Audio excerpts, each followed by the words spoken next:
dan saudara boleh bertemu dengan sesama orang percaya yang lain.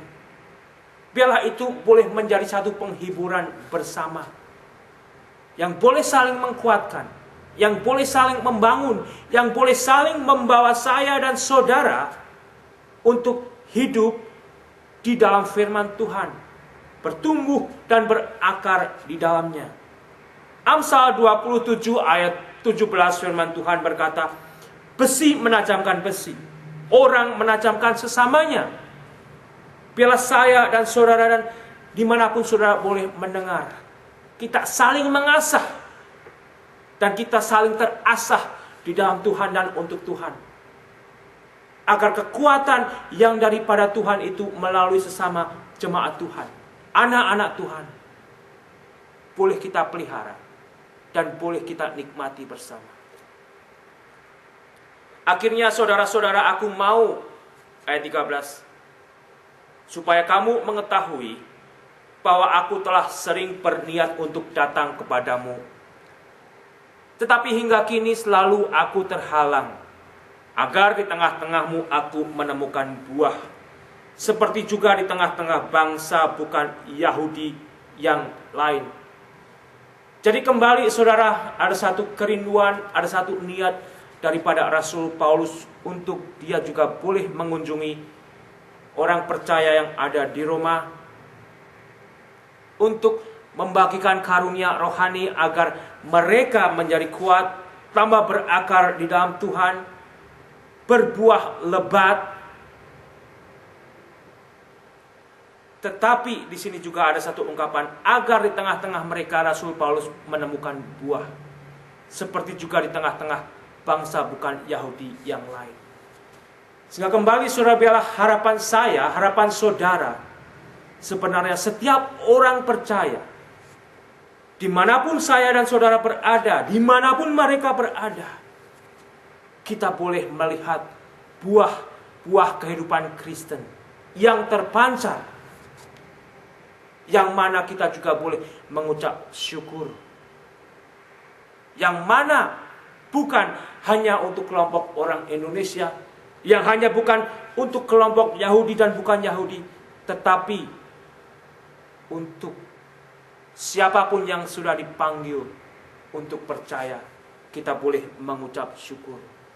Dan doakan agar orang-orang Kristen, orang-orang percaya, baik yang ada di Amerika, baik yang ada di Indonesia, atau yang tersebar di negara-negara lain, mereka boleh menghasilkan buah di dalam Tuhan Yesus Kristus.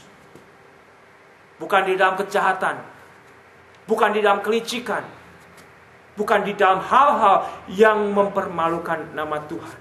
Karena kembali, Allah adalah saksi yang melihat hidup saya, melihat hidup saudara di setiap waktu, di setiap saat. Berbuatlah, berbuahkan untuk Tuhan Yesus Kristus.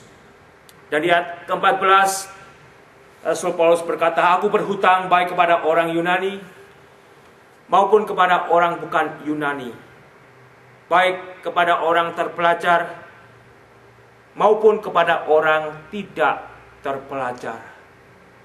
Sehingga pada dasarnya sebetulnya firman Tuhan itu untuk semua. Tidak dibatasi oleh kelompok, tidak dibatasi oleh golongan dan pengetahuan. Yohanes 3 ayat 16, karena begitu besar kasih Allah akan dunia ini, sehingga ia telah mengaruniakan anaknya yang tunggal, supaya setiap orang yang percaya kepadanya tidak binasa, melainkan beroleh hidup yang kekal. Firman Tuhan tidak berkata karena begitu besar kasih Allah akan kamu kelompok orang Amerika, akan kamu kelompok orang Indonesia, akan kamu kelompok orang Afrika, tetapi akan dunia ini Yesus telah mati dan telah menjadi tebusan dan akan membebaskan mereka yang mau menerima pengampunan anugerahnya. Disitulah saudara, saya dan saudara sebetulnya diingatkan. Hilangkan rasialisme. Sebagai orang percaya. Sebagai orang yang sudah ditebus. Sebagai orang yang sudah hidup di dalam Kristus. Dari situlah kita boleh memuliakan Tuhan. Dari situlah saya dan saudara boleh memiliki satu kelepasan yang lebih indah di dalam Kristus. Ketika bertemu dengan bangsa lain, ketika bertemu dengan kelompok lain, saudara tidak akan lagi merasa bahwa saudara lebih berharga, lebih merasa kaya, lebih merasa pandai. Tetapi di dalam Kristuslah itu kita menjadi satu. Dan kita saling membangun di dalam iman. Dan saling menjadi berkat saudara. Akhirnya di ayat ke-15, itulah sebabnya aku ingin untuk memberitakan Injil kepada kamu juga yang diam di Roma. Jadi kembali saudara, jikalau di ayat ke-8 tadi kita sudah mendengar Paulus mengucap syukur kepada mereka yang ada di Roma dengan iman mereka yang tersebar, kehidupan Kristen yang membawa pengaruh, kehidupan Kristen yang boleh menjadi kesaksian. Tapi tetap Paulus juga rindu untuk datang kepada mereka untuk memberitakan Injil kepada kamu. Tidakkah saya dan saudara yang sudah menjadi Kristen, bahkan saya dan saudara yang mungkin saat ini juga ada di dalam pelayanan, tidak lagi perlu mendengarkan berita Injil? Masih begitu perlu, saudara. Masih begitu perlu. Dari situ saya boleh diingatkan, Injil itu tidak akan pernah berhenti.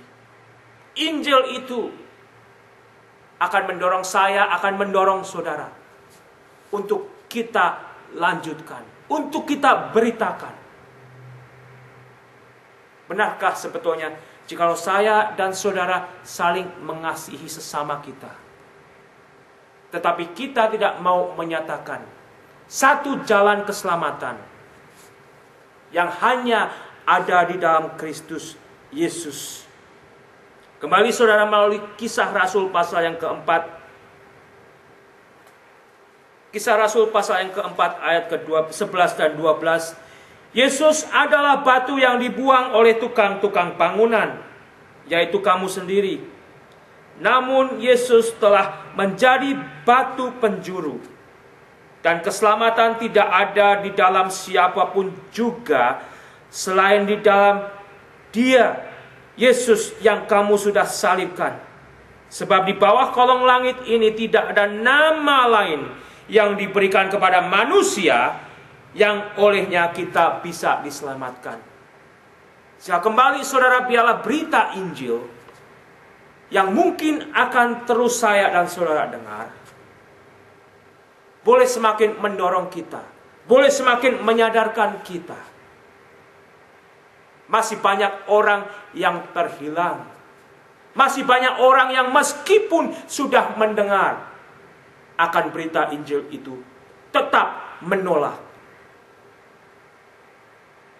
Tetapi kembali melalui 1 Korintus pasal ke-9 ayat 16 dan ayat 18 saya akan bacakan. Karena jika aku memberitakan Injil, aku tidak mempunyai alasan untuk memegahkan diri. Sehingga Injil yang nantinya saya dan saudara beritakan bukan untuk sesuatu kemegahan pribadi. Sebab itu adalah keharusan bagiku, kata Rasul Paulus.